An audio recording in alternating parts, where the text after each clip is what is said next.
할렐루야. 네, 오늘은 그리스도인의 삶의 자세 9번째 주제로 함께하는 삶에 대해서 생각해 보려고 합니다. 광고 시간에도 잠깐 말씀드렸지만 스웨덴 역사상 처음으로 한인교회가 연합해서 청소년 연합수련회를 진행했습니다.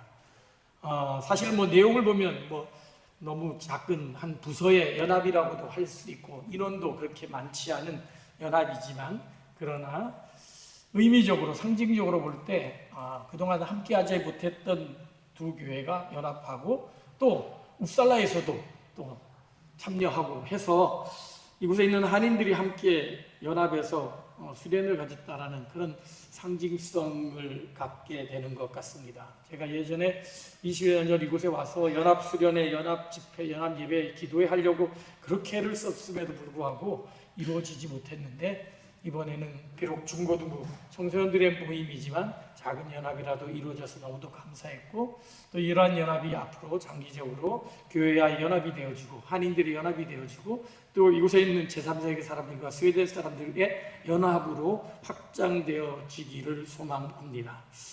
어제는 스베리 틸베르 예수스라는 찬양 집회가 열렸죠. 몇 년 전부터 이런 연합 집회들이 조금씩 열리면서 스웨덴 땅에도 다시금 복음의 물결들이 흘러 넘치는 그런 기미들이 보이고 있어서 참 감사합니다. 1000여 명이 넘는 사람들이 모여서 하나님을 찬양하는데, 저희 교회는 이제 1시부터 4시까지 집중적으로 모여서 예배하자 그랬는데 생각보다 3시간이 다 훌쩍 지나갔습니다. 3시간도 서 있어서 다리가 조금 아프긴 했지만 알지 못하는 언어 스웨덴어로 찬양을 하고 또 영어로도 찬양하고 하면서 이곳에도 하나님을 예배하는 사람들이 이렇게 많이 있다는 것, 또 특별히 감사한 것은 작년에 비해서 청소년들의 숫자가 조금씩 늘어나는, 작년만 하더라도 주로 스웨덴 노인분들이 참여를 했었는데 올해 보니까 꽤 많은 청소년들과 청년들의 모습이 보여서 이 땅에도 새로운 부흥의 물결이 흘러오는 것은 아닌가 하는 그런 기대감을 갖게 되었습니다. 이렇게 함께 연합하는 곳에 우리 한인교회가, 우리 한인들이 좀 힘을 모아서 이 연합의 불꽃을 피워갔으면 좋겠다 하는 그런 바람이 들고, 하나님께서 우리를 이곳 세대당에 보내신 이유도 그저 우리 혼자 잘 먹고 잘 사는 게 아니라 이곳을 회복시키기 위한 하나님의 사명이 있다는 것을 다시 한번 깨닫게 되어집니다. 이 연합의 힘이 이곳 스웨덴 땅을 새롭게 변화시켜 주실 줄로 믿습니다. 이런 연합에는 힘이 있기 때문입니다. 오늘 이 연합에 대해서, 이 함께하는 삶에 대해서 말씀을 보기 전에 잠깐 짧은 동영상을 보도록 하겠습니다. 사실은 이 단체여행에 대한 광고 영상인데요, 함께하는 것이 얼마나 힘이 있는지를 보여주는 아주 재미있는 영상입니다. 짧은 이 영상은 함께하는 것이 얼마나 힘이 있는지를 상징적으로 잘 보여주고 있습니다.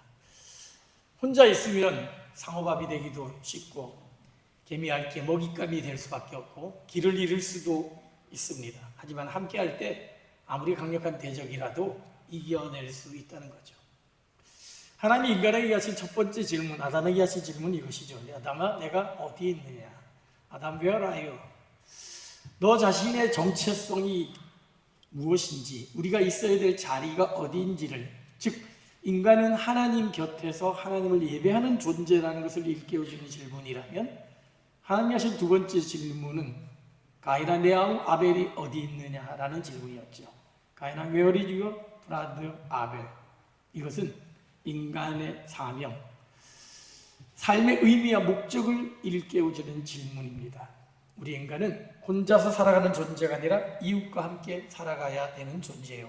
이웃을 돌보면서 함께 공동체를 이루어야 되는 존재라는 것을 일깨워주죠. 하나님도 삼위로 계시면서 성부와 성자와 성령으로 공동체를 이루셨습니다.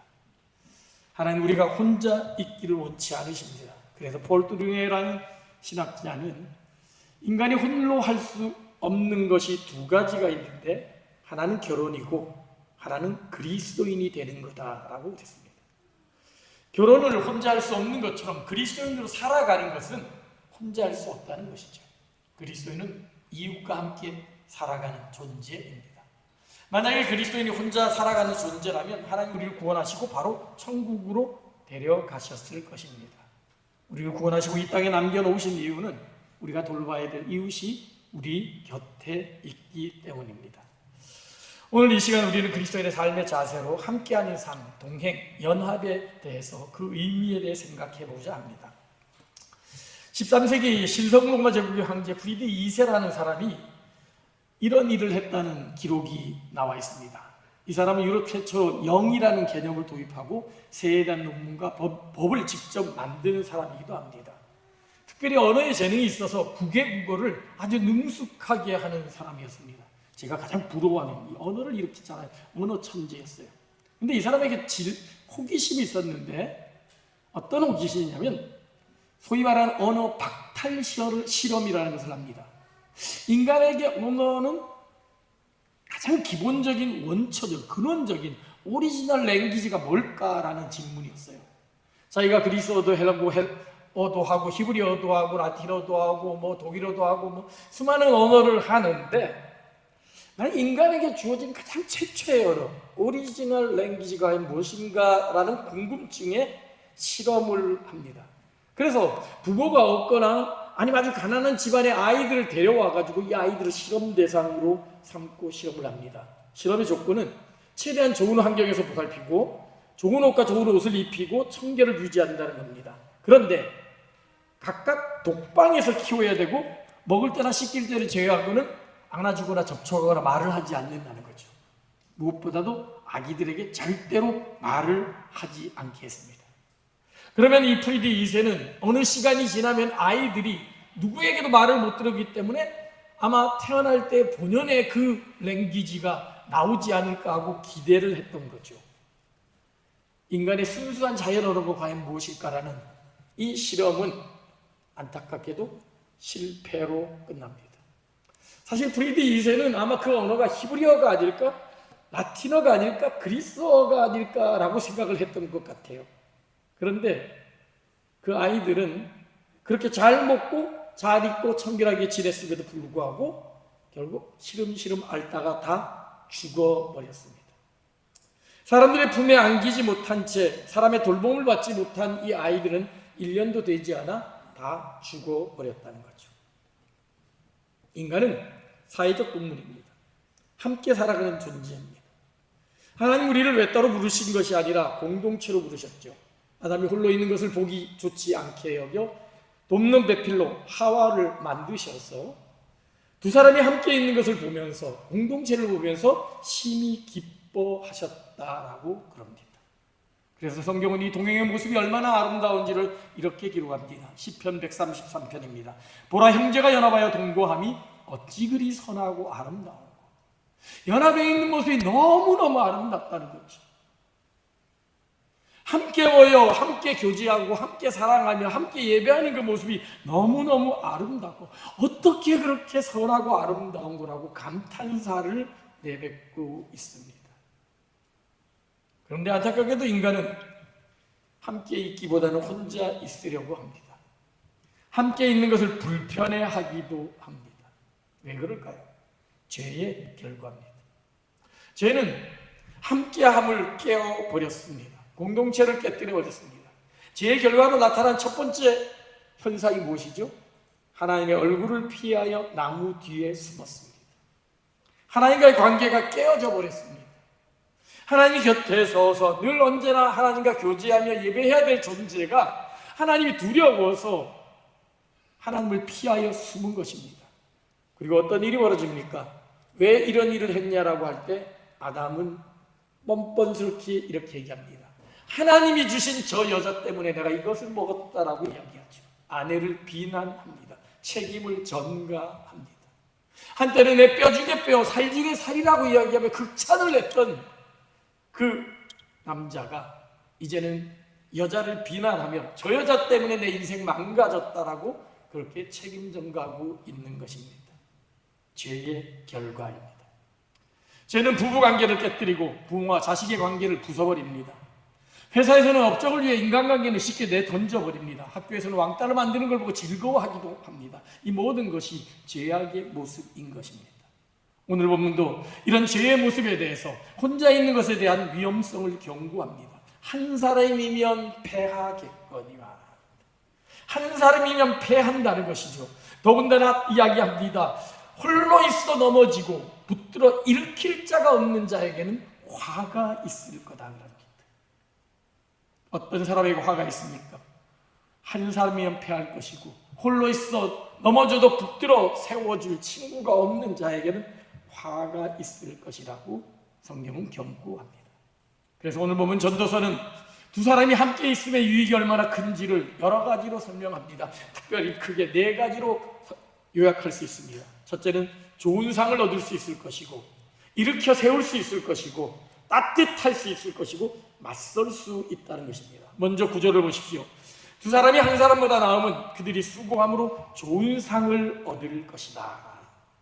새 번역은 이렇게 번역했습니다. 혼자보다는 둘이 더 낫다. 두 사람이 함께 일할 때에 더 좋은 결과를 얻을 수 있기 때문이다. 그렇습니다. 둘이 있을 때 수고의 대가를 얻을 수 있습니다.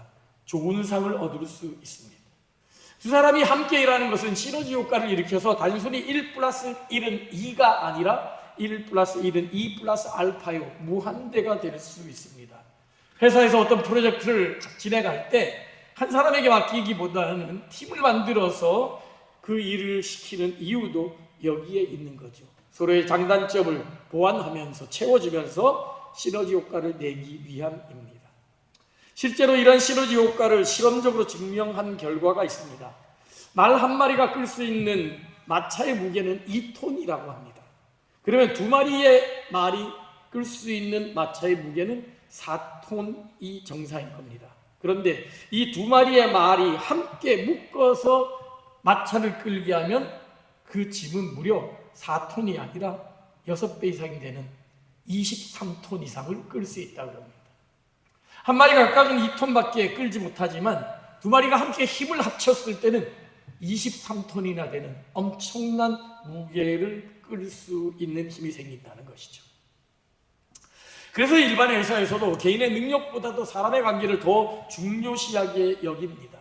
레이먼드 조라는 사람이 쓴 관계의 힘이라는 책을 보게 되면 이러한 다양한 사례들이 소개되었는데, 일례로 하버드 대학의 조사에 의하면 회사에서 해고된 사람들을 조사해 보니까 이 사람이 왜 해고됐는가 그 원인을 살펴보니까 업무 부족으로 인하여, 업무 능력 부족으로 인하여서 해고된 경우보다 사람들과의 소통이 부족한 관계 능력 부족으로 인해서 해고된 경우가 2배나 더 많았다는 겁니다. 일을 못해서 해고된 게 아니라 사람들과의 관계가 원만하지 못해서 불안을 일으켜서 해고된 경우가 2배나 많았다는 것이죠. 또 퍼듀 대학의 공대 졸업생들을 대상으로 해서 조사를 해봤더니 학업 성적이 뛰어난 사람과 그렇지 못한 사람의 연봉 차이를 비교해 보니까 겨우 $200에 불과했다는 겁니다. 연봉이 1억이라면 한 사람은, 공부 잘하는 사람은 1억이고 공부 못하는 사람은 9,980만 원 정도예요.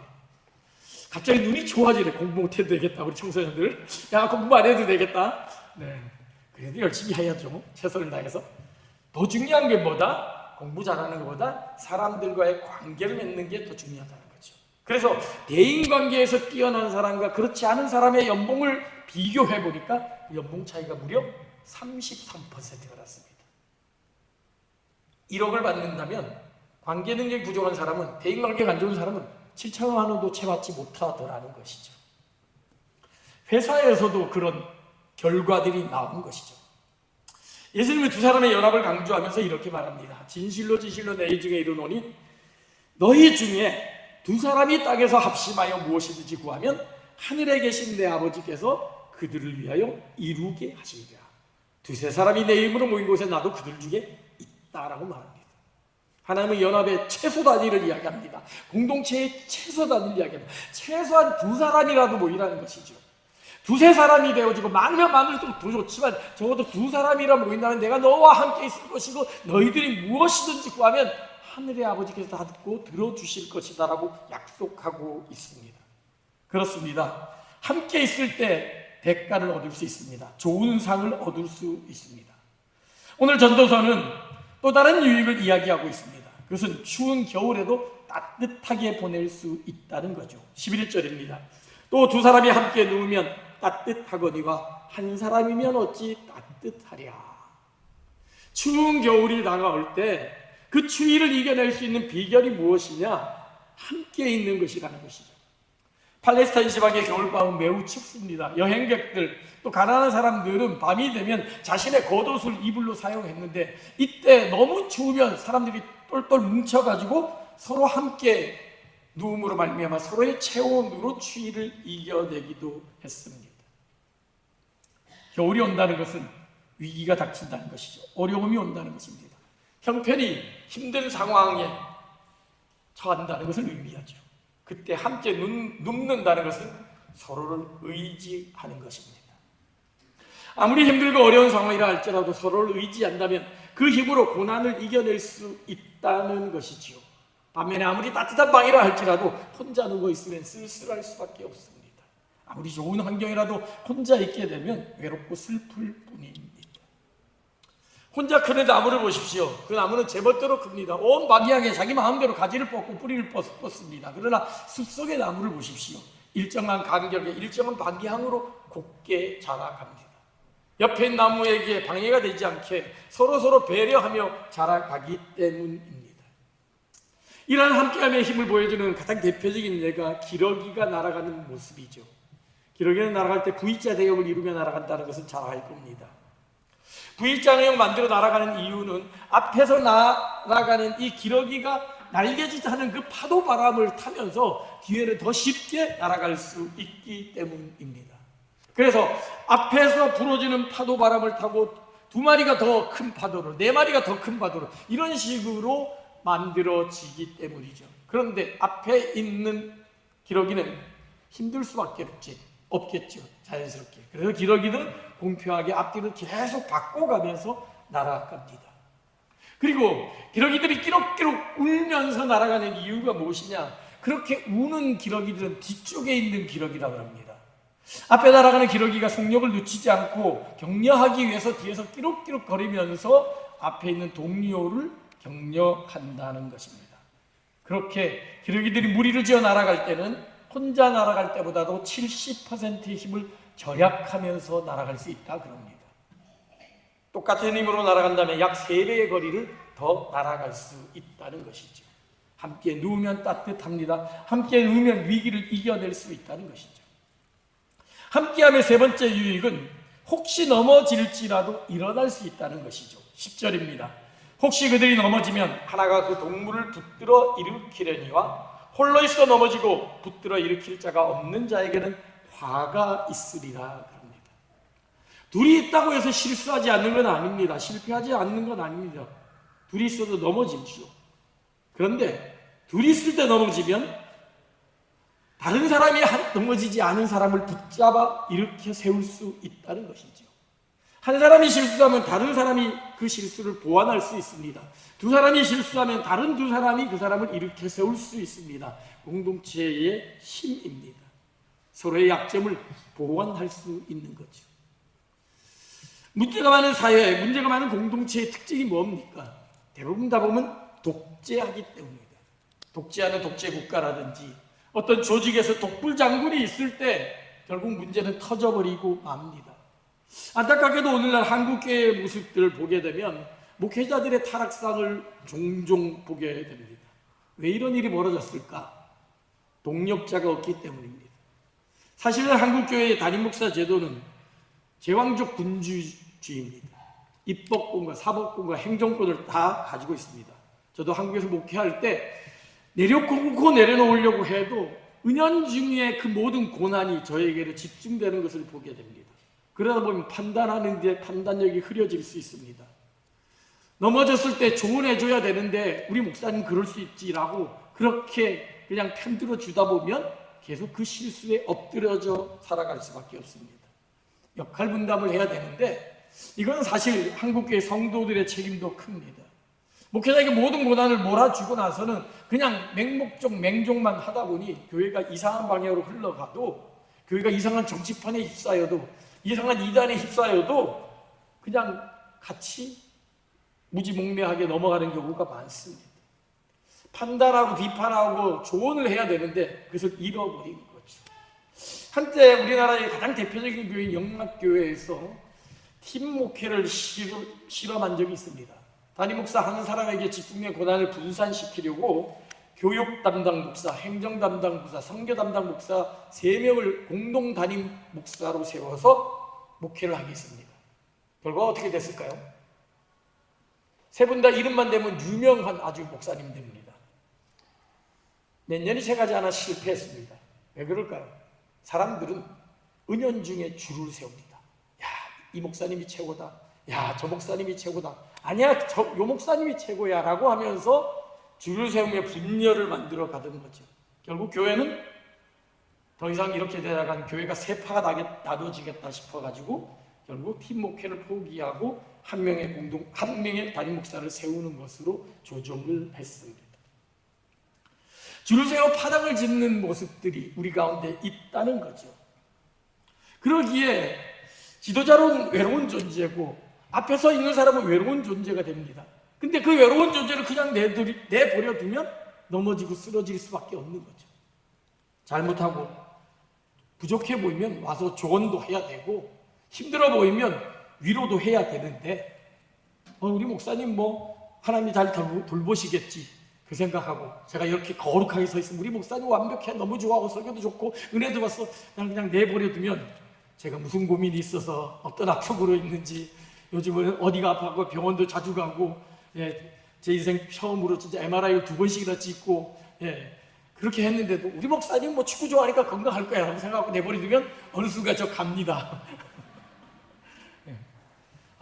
무슨 고민이 있는지 목회하는 데 어려움은 어떤 것이 있는지 함께 협력해야 될 부분은 무엇인지 고민하고 함께 돌아볼 때 그 공동체는 거룩해질 수 있고 건강해질 수 있고 심지어 제가 잠깐 넘어진다도 실수한다 할지라도 그 실수를 여러분들이 털고 일어날 수 있는데 그러지 않으면 목회자 넘어져 버리면 교회가 풍지박산 나는 곳들 얼마나 많은지 모릅니다. 그렇게 건강한 교회인 줄 알았는데 목회자 한 명이 잘못되니까 그냥 교회가 날아가 버리고 왜 그럴까? 동력하지 않기 때문에 혼자 내버려 두지 않았기 때문에 두 사람이 있으면 따뜻하고 두 사람이 있으면 붙들어 일으켜 세울 수가 있습니다. 물론 함께 있는다는 것이 그냥 단순히 이렇게 같은 자리에 있는 게 아닙니다. 부부도 늘 함께 있다고 부부가 늘 평안한 게 아니죠. 같은 마음을 가져야 되는 거죠. 같은 마음을 가지고서 내 옆에 있는 사람을 경쟁자나 어떤 라이벌로 보는 게 아니라 또는 심지어는 나와는 아무 상관없는 사람으로 보는 게 아니라 동력자로 생각하고 친구로 생각할 때 서로를 일으켜 세우는 공동체가 될 수 있다는 거죠. 그래서 자문은 이렇게 말합니다. 철이 철을 날카롭게 하는 것처럼 사람이 친구의 얼굴을 빛나게 하느니라. 현대어 성경은 이것을 이렇게 번역했습니다. 사람도 모르듯이 이웃과 어울려 살아야 서로 배우고 사는 법이다. 새 번역은 이렇게 번역했죠. 사람도 친구와 부대껴야 지혜가 예리해진다. 부대끼고 어울려 사는 거 참 쉽지 않습니다. 마음이 좋을 때는 너무 만나보면 즐겁지만 마음이 불편해지고 나랑 좀 다른 거 느낄 때 함께 부대끼는 거 싫습니다. 내 상처가 드러나고 아픔이 드러나는 거 보여주기 싫은 것들 내놓기가 참 쉽지 않습니다. 그런데 그런 과정을 겪어야만 온전한 공동체가 되어질 수 있다는 거죠. 철이 철을 연단하는 것처럼 깎아하는 것처럼 내 옆에 사람이 나의 모난 부분을 나의 부족한 부분들을 나의 어떤 강한 부분들을 채우고 보완하고 배우는 이런 상호작용을 통하여서 우리는 온전한 공동체로 나아갈 수 있다는 것입니다. 하나님은 그러기 위해서 우리에게 교회를 허락하신 것입니다. 함께함의 마지막 유익은 웬만한 위험에도 넘어지지 않는다는 것이죠. 10절의 말씀이 자신의 실수로 넘어진 경우라면 12절은 외부의 적으로 인해서 어려움을 대처하는 경우라고 할 수 있습니다. 또 10절은 이미 실패를 경험한 경우라면 12절은 실패를 예방하는 기능을 하는 경우라고 볼 수 있습니다. 12절입니다. 한 사람이면 패하겠거니와 두 사람이면 맞설 수 있나니 세 겹줄은 쉽게 끊어지지 아니하느니라. 한 사람이면 패할 수 있습니다. 개미는 쉽게 개미하리의 먹이가 될 수밖에 없고 펭귄은 상어의 사냥감이 될 수밖에 없죠. 그러나 함께할 때 상어도 물리치고 새도 물리치고 개미핥기도 물리칠 수 있는 것입니다. 둘이 함께할 때 맞설 수가 있습니다. 물론 우리가 두 사람이 함께한다고 모든 걸 이기는 것은 아닙니다. 무엇보다도 우리가 패하지 않는 이유는 우리가 함께할 때 주님이 함께 하시기 때문입니다. 두세 사람이 있는 곳에 나도 너희와 항상 함께 있다라고 주님은 말씀하십니다. 그런 의미에서 세 겹줄은 쉽게 끊어지지 않는다는 것은 주님께서 우리와 함께 하신다는 의미로도 해석할 수 있을 것입니다. 수십 톤을 끌어올리는 기중기의 세 줄은 한 줄이 아니라 수십 수백 개의 줄이 서로 얽혀져 있기에 수십 톤을 들어 올릴 수가 있는 것이죠. 성경은 오늘 우리에게 함께함의 유익에 대해서, 함께함의 강함에 대해서 설명합니다. 안타깝게도 우리는 함께 있기보다는 홀로 있기를 좋아하는 사람입니다. 죄는 하나님을 피하게 했고 사람을 비난하게 했고 서로를 경쟁자로 만들었습니다.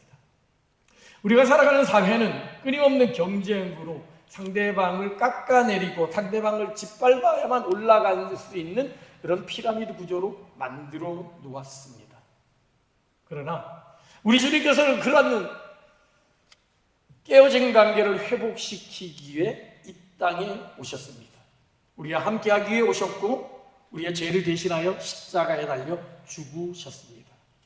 그리고 그 죽음에서 부활하심으로 말미암아 우리를 하나님과 화목되게 하셨죠.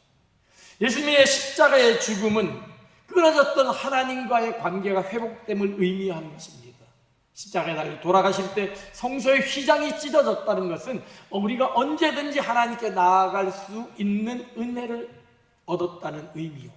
또한 그것은 이제 서로 깨어진 그 관계가 하나님의 사랑 안에서 하나가 된다는 것을 의미합니다. 십자가는 위로부터의 하나님과의 관계를 이어주는 것이요, 옆으로는 사람과의 관계를 이어주는 것입니다.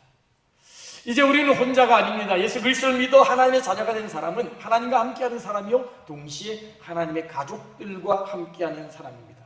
그러기에 오늘 옆에서 함께 예배 드리는 사람은 나랑 아무런 상관도 없는 사람도 아니고 나의 라이벌도 아닙니다. 하나님 나에게 붙여주신 귀한 믿음의 동력자인 것입니다. 내가 넘어졌을 때 손을 내밀어 줄 수 있는 사람이요, 내가 손을 내밀어야 될 사람이라는 것입니다. 말씀을 마무리합니다. 아까 소개한 관계의 힘이라는 책에 아주 재미있는 일화를 소개합니다. 독일의 한 라디오 방송국에서 거액의 상금을 걸고 아주 흥미로운 공모전을 실시합니다. 만일 당신에게 10만 유로를 준다면 당신은 그 돈을 얼마나 멋있게 쓰겠습니까? 많은 사람의 호응을 얻을 수 있는 그 답을 제시하는 사람에게 진짜로 10만 유로를 주겠다라고 그렇게 라디오 방송국에서 공모를 했습니다. 우리 청소년들 10만 유로를 준다면 100만 크로나죠? 100만 크로나 준다면 어떻게 쓸 거예요? 라디오 공모전에 지금 이게 당첨되면 진짜 100만 크로나를 준다는 거예요. 당장 우리 생각하는 게 나 집 사야지, 차 사야지 이런 생각. 근데 그거 보고 사람들이 좋은 아이디어라고 뽑아줄까요? 재밌는 답들이 많이 나왔습니다. 난 그 돈으로 우주여행을 하겠다. 또 어떤 사람은 나는 무인도를 사서 1년 동안 로빈슨 크루소처럼 살겠다. 이런 대답도 있었습니다. 속옷 박물관을 만들겠다. 약간 정신 나간 사람 같아요. 수많은 의견들이 쏟아졌는데 당선자가 누구냐? 아이디어가 넘치는 젊은이도 아니고 지식이 풍부한 대학 교수도 아니었습니다. 상금의 주인공은 마르코 힐게르트라는 트럭 운전사였습니다. 이 마르코 힐게르트라는 트럭 운전사가 어떤 대답을 했냐면 이런 대답을 했습니다. 만약 내가 10만 유로를 받게 된다면 상금의 4분의 3인 7만 5천 유로를 나를 뽑아준 독일 시민들을 위해서 하늘에서 뿌리겠다. 이렇게 대답했습니다. 그리고 사람들은 그 말을 듣고 다 이 사람을 뽑은 겁니다.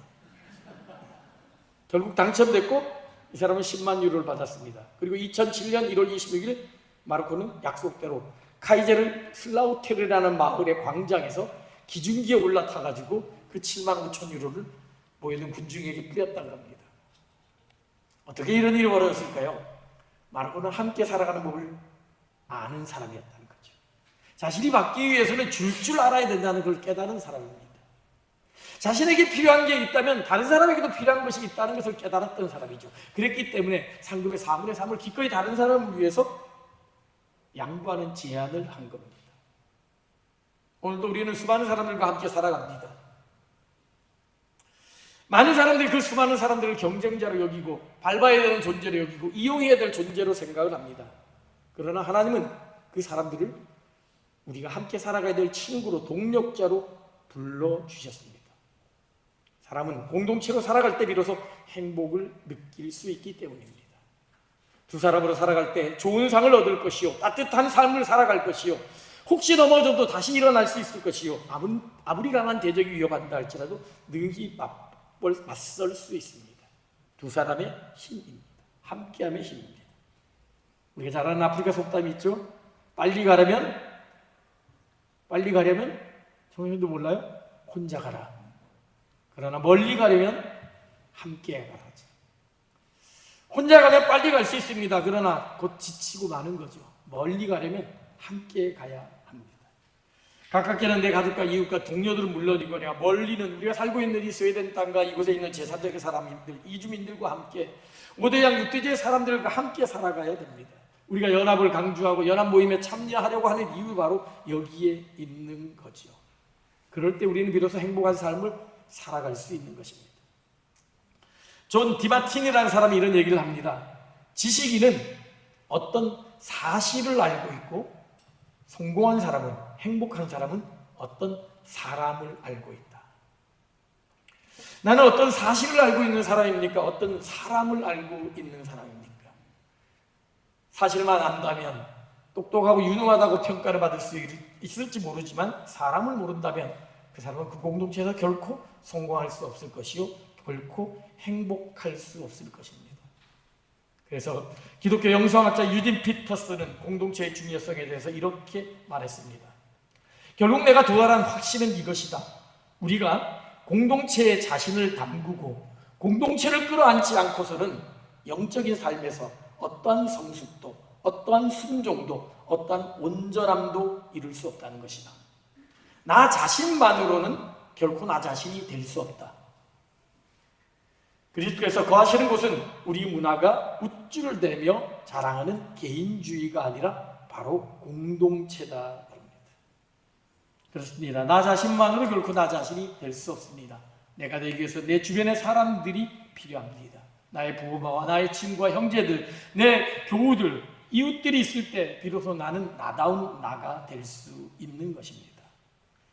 이러한 삶을 꿈꾸기에 더불어 사는 사회, 더불어 사는 삶을 살아가는 우리들이 되기를 소망합니다. 내 옆에 있는 사람을 경쟁자나 비교 대상으로 보는 것이 아니라 나와 똑같이 하나님의 은혜가 필요한 사람이요, 동시에 하나님께서 나에게 붙여주신 귀한 동력자라는 사실을 기억하며 함께 손을 잡고 하나님의 나라를 만들어가는 우리들이 되길 소망합니다. 우리 서로 인사하겠습니다. 당신은 나의 동력자입니다. 인사하겠습니다. 당신은 나의 동력자입니다.